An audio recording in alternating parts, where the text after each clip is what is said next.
episode 12 of the Clock Enders podcast. Got life of the party. We have Everyone Hates Nick. We are still shocked and pissed off about the result from Saturday in the Brentford game. And I'm going to close off that whole saga by playing a clip from our manager, pretty much summing up how every Arsenal fan feels about what happened on Saturday. Here we go. After analyzing all the evidence that we had on the images with a huge disappointment, because that wasn't a human error, that was a big, not conceiving and understanding their job, and that's not acceptable. And that cost Arsenal 2 points, and that's not going to be restored. So we're going to have to find those 2 points somewhere else in the league. I will be only satisfied if they give me the 2 points back, which is not going to be the case. It doesn't take the fact that do we have 2 less points that we should have on the table. I think, listen, everybody makes errors and mistakes, and we are part of that. Me, the first one for sure in our job, but that was something else, and that's what I wasn't having it, the club wasn't having it, and I think it's clear the consequences of what happened. So it's summed up perfectly there, I think. Yeah. You did a garbage job because you're a garbage ref, a garbage human. You've done this to us before. I think he was saying a little bit more than it's more than he made a mistake. It looks like it was done intentionally. Right. I think he was intimating that, or he's doing his job so badly that he shouldn't be able to do it again. And I mean, he's been fired before. You know what I mean? So what, now a break is what's appropriate when he's done this to us before this season? Yeah. Shambolic, as they say. Indeed. I know I'd be saying a lot more right now, but my stupid cat is on some shit. I know you probably have the same thoughts as us, Nick. Anything to add before we move on from the Brentford debacle, I'll call it? You know what? It was pretty bad what happened. And, I hate to call for somebody's job, because, jobs are tough to come by. But, I mean, in any other industry, I mean, if you're doing that, you're just going to find yourself being unemployed, But I think that there's no level of accountability when it comes to the officials in the Premier League. I think they could do something more, like maybe send them down a division, do something like, and the ones that are really good in the lower division should get an opportunity to come up and work here for a bit. And I think that's a way of sort of trying to keep them accountable. Or you're just going to continue to have stuff like this happen, and then next thing you know, the Premier League is going to have their version of who from the NBA.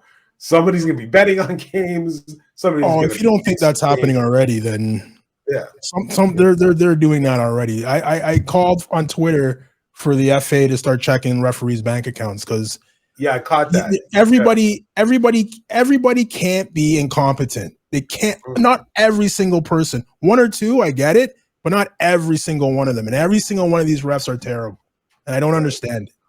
But again, twice in one season by a replay official and technology. Twice.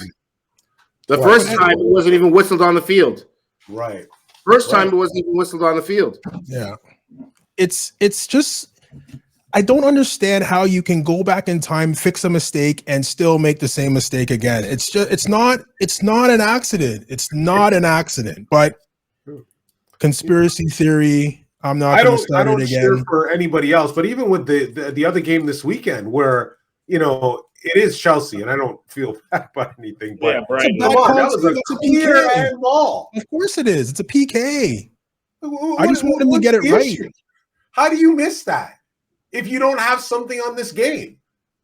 It's crazy. It's crazy, guys. It's crazy. I don't understand it, but it's done. Like Mikel Arteta said, it's done. There's nothing we can do about it. We move on, and we're gonna move on to. This has to be the biggest game Arsenal's played in, I don't know, 2 seasons, 3 seasons. No, this is the biggest game ever. This is the biggest game ever at the Emirates. I can't. Okay, at the Emirates, yes, at the Emirates, because then it was the last been none bigger. Mhm. Yeah, for I'd agree with definitely. If you've been living under a rock, EPL fans, Arsenal fans, City fans, whoever, we have a heavyweight tilt coming tomorrow, and that's today when you're seeing it, or tonight if you're watching. Manchester City versus Arsenal at the Emirates. I mean, it doesn't get any bigger than this. There's Champions League games going on tomorrow, but I think most of the country will be watching the Arsenal Man City game. Champions League's on, but we still got game of the day. Of course, we have game of the day. For sure we do. True. And I know we spoke about it in the last episode about what we would like to see in our lineups, but that was coming off of the Brentford loss. Now we're a little bit over that. We're 24 less than actually what time are we? We're less than 24 hours away from, like we said, the biggest game in Arsenal history in the last 2-3 years for sure. Do we see anything that would change your mind from what you predicted on Saturday? In terms of the lineup?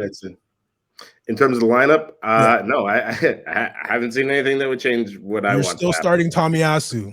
I'm still starting Tomiyasu, and I'm still starting Trossard, and that's not necessarily for Martinelli. So that probably more depends on what's happening in training this week, tactics, etc.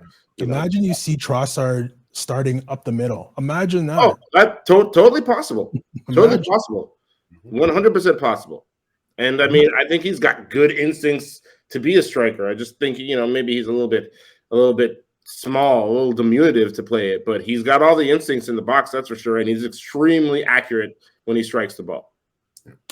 I mean, he causes ruckus too, man. Like that's the key, and that's what Jesus used to do, and that's what I think. I think that's what we're seeing.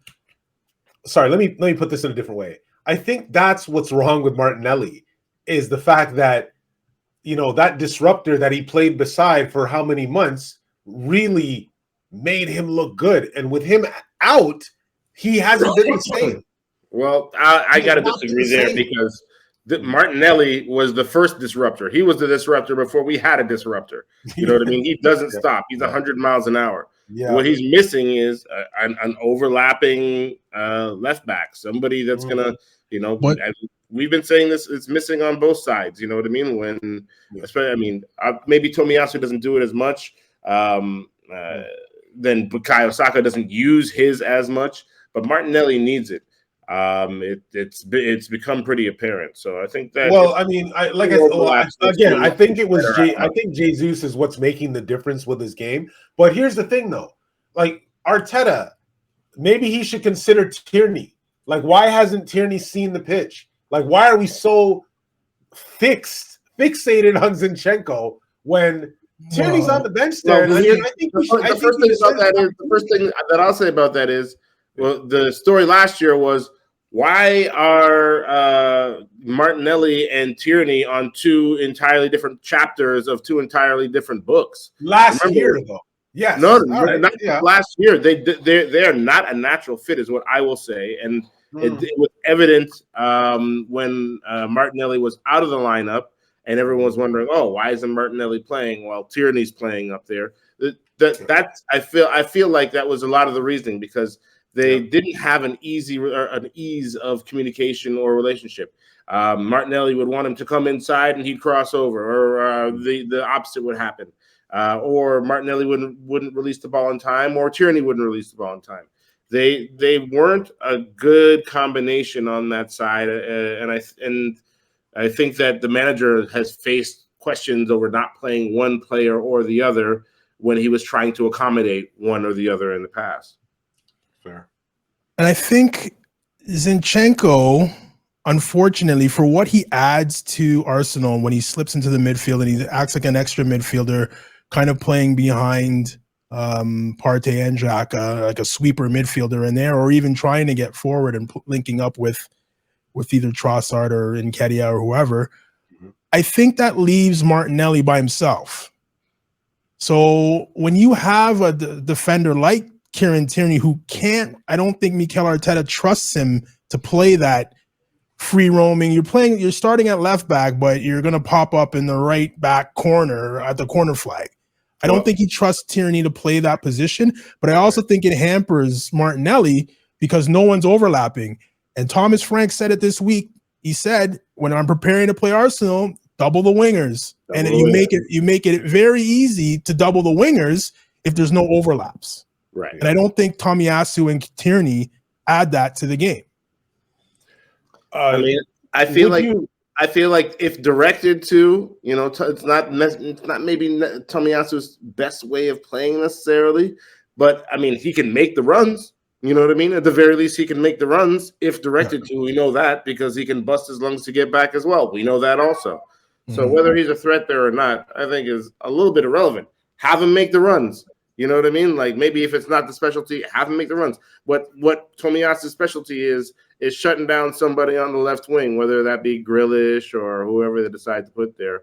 And I think that, that's the way that we need to be looking at this, sort of a proactive selection, before something like what happens against United with Rashford in the first half happened that, brings him off the bench. No, let's be proactive about it.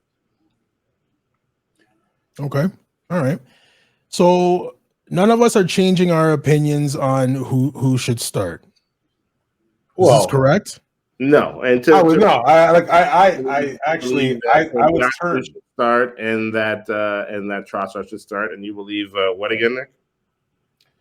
No, I was with Edson from last week. I think I've been pushing that in every conversation I've had with anyone this week is that maybe Trossard should start in place of Nketiah. It kind of makes sense. I think you can actually interchange. I would actually put maybe Martinelli at the number 9, right down the center. Or if you want to keep him in his comfortable spot, then you put Trossard there. I think it's an easy insert. I'm more concerned about is what's happening at the back.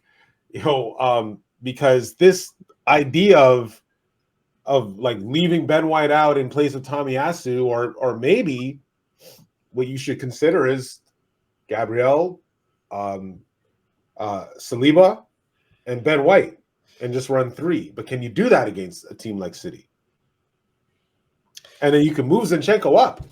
Well, you have to man mark Haaland. Anyway. I think you can't pass off Haaland. You have to man mark him. So I think that's Saliba's instruction tomorrow. Yeah. But I'm not sure if you can go 3, depending on how your midfield plays as well. Because if Kevin De Bruyne gets open and starts swinging balls in, as you can see from last Saturday, we have a problem with set pieces, especially corners. Too. He's a fixture again. Like he's clearly repaired whatever was going on with him. Oh, I think Pep was resting guys. Honestly, you think so? I think so. Yeah, I think so. That would be fair.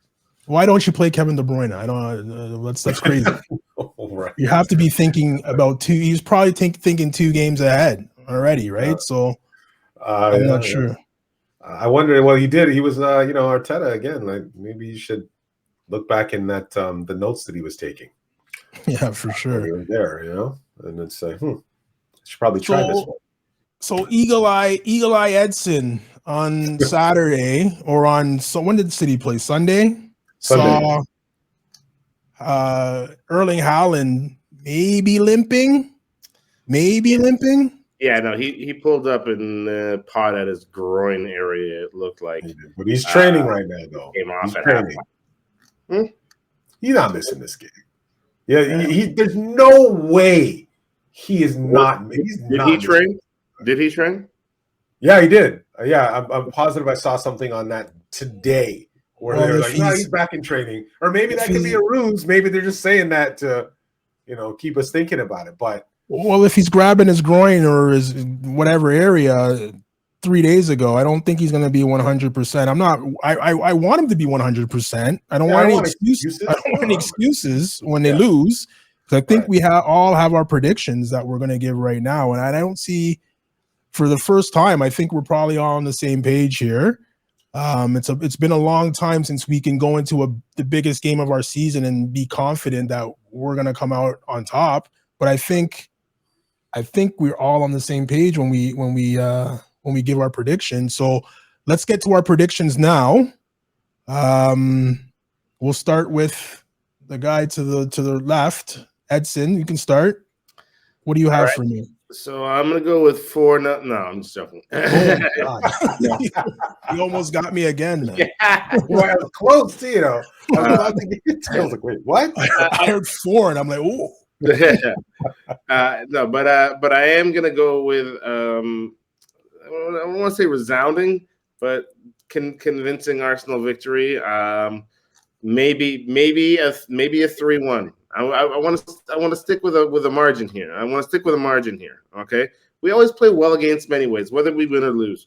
There's always some kind of foolishness that goes on, and I think that, to be honest with you, after last week and after us getting screwed out of those points, or at the very least out of them having scored a goal, because I think it's disrespectful to say, oh, we would have been guaranteed to get those points. Brentford was going on away. So I'll give them that much respect and say that if we managed to have completed that game, those points that we would have gotten, having had those stolen from us, I think is going to be a rallying point for our season. I think it's something that's, once again, uniting the players, the club, the fans.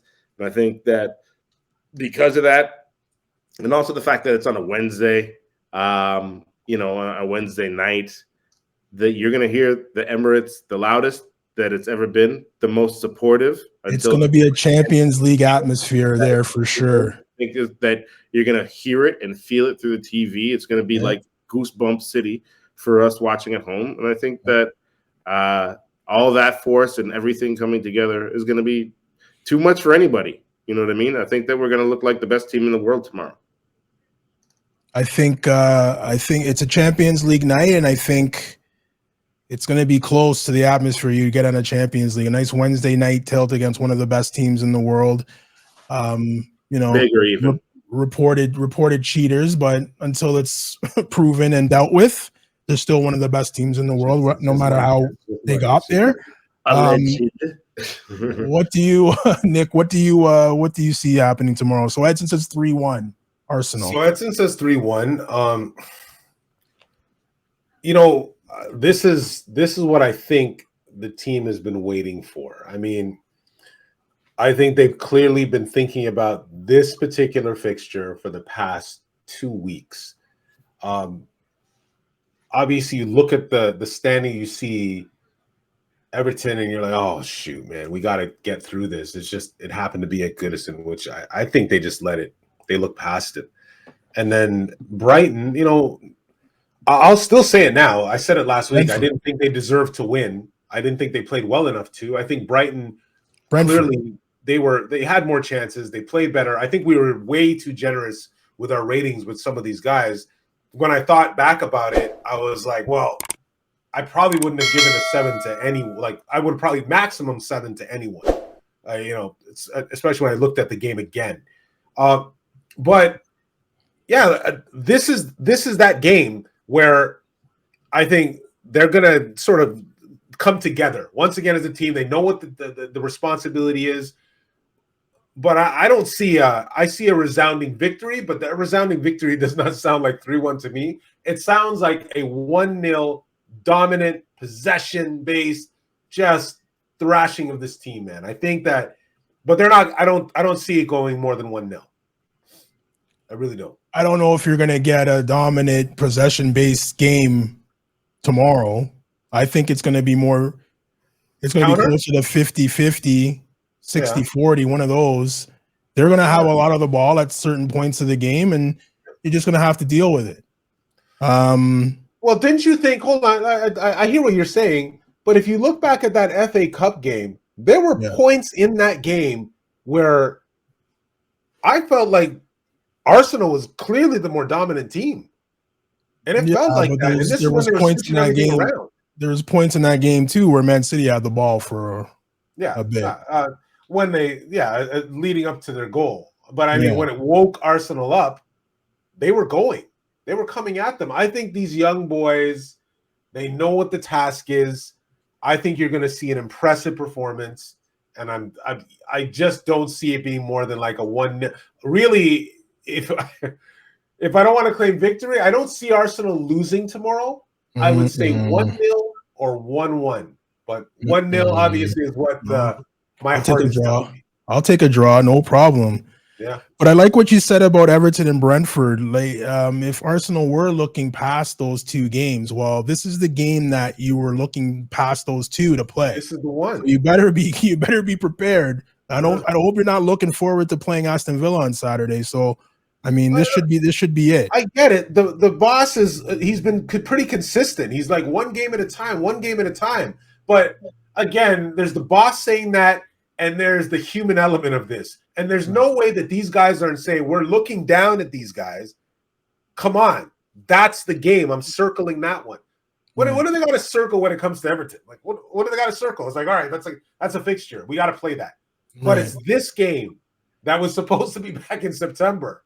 God rest her soul. You're right. But it was this game that they've been circling. Yep. I think if Arteta just says it for the honor, but I'm sure that's the game he's been circling as well. You know? Well, I know I'm pretty sure it has been. I'm pretty sure the term, if you play like this against City, you'll get slaughtered, has been said a million times in the dressing room or even at halftime or whenever. We saw it on All or Nothing, right? Like, of course. They said if you play like this against Liverpool, we're gonna get killed. And sure enough, but I'll give you my prediction.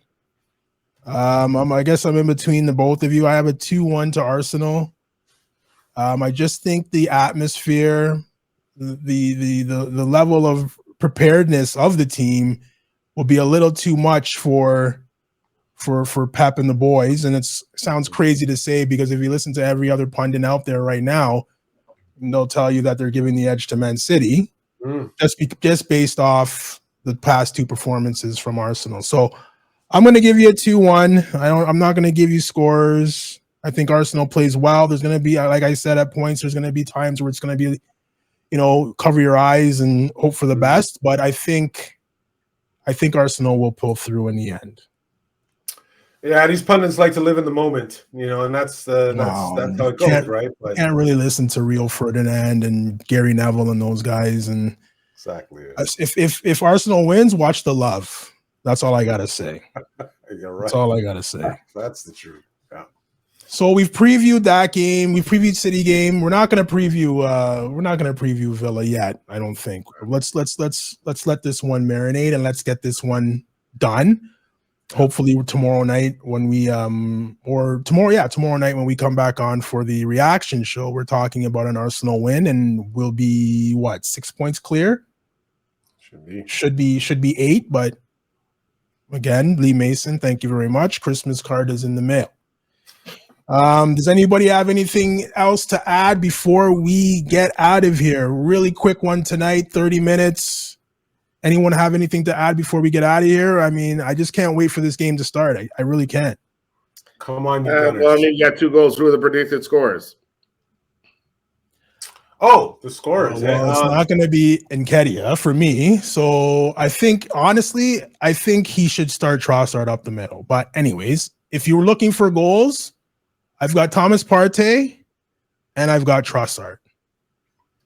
I like it. Partey and Trossard. Trossard. What about you? I'm gonna go with the Star Boy, man. Straight up. Saka?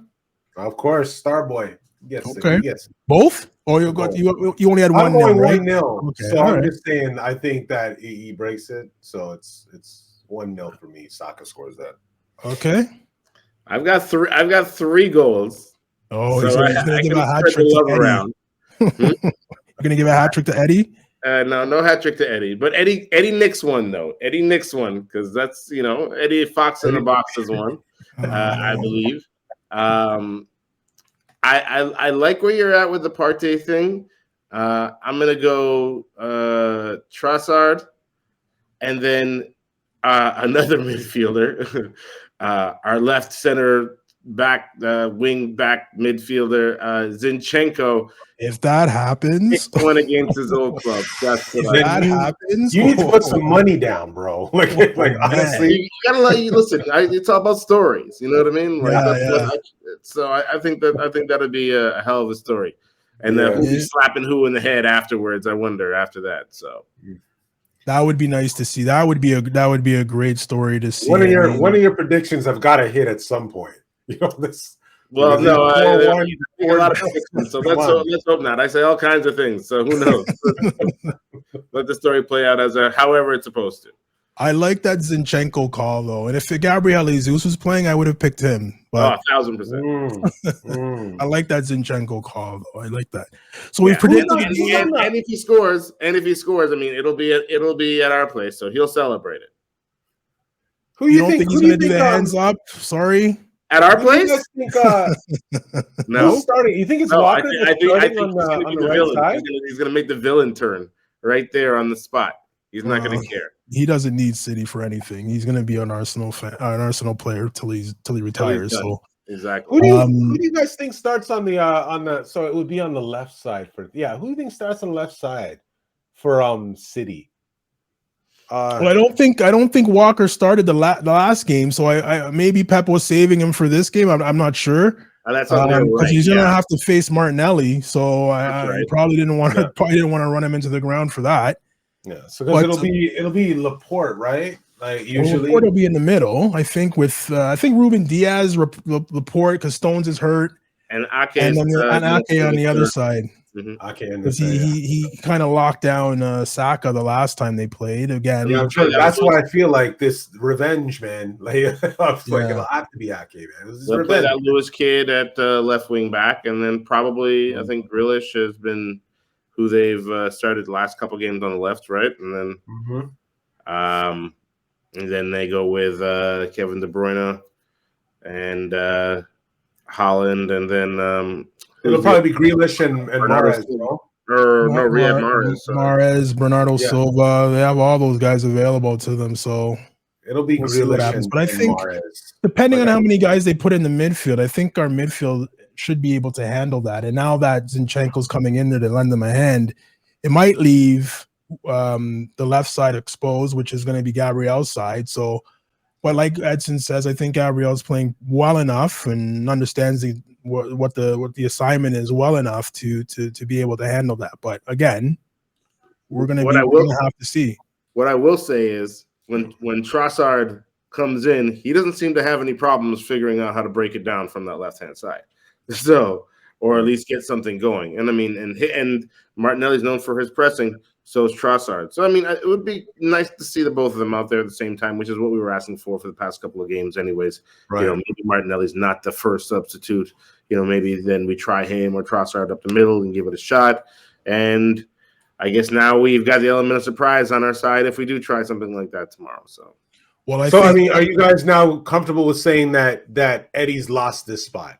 No. I don't think he's lost his spot, but again, Eddie's played every game, almost every minute.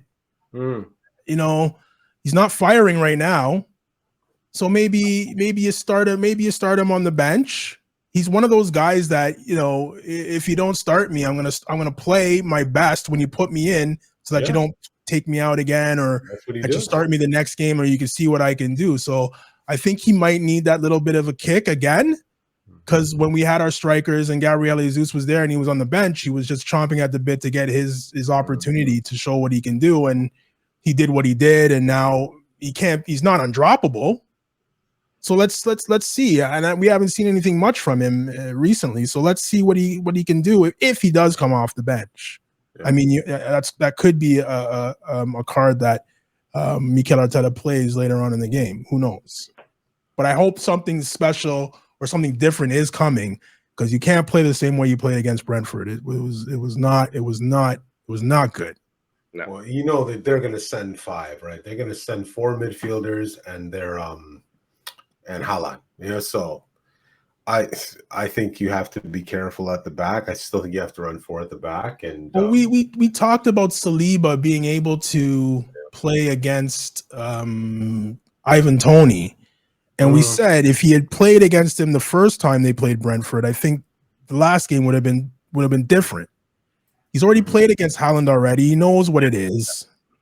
I don't know. I don't know if he's going to get any joy tomorrow. I don't know. I don't know.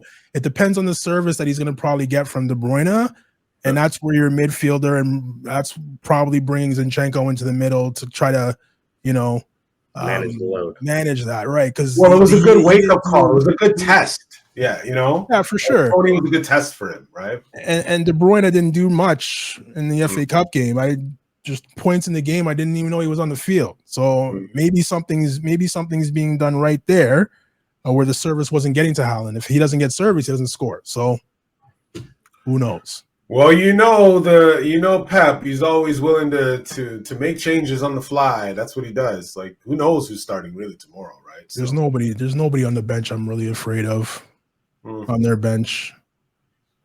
I mean, we shut down the service, and that's it. The only guy I actually really fear, and I know it's going to sound, it's not even Haaland. It's Gudigan. Don't say Foden. No, it's a good. Icky, not Grealish.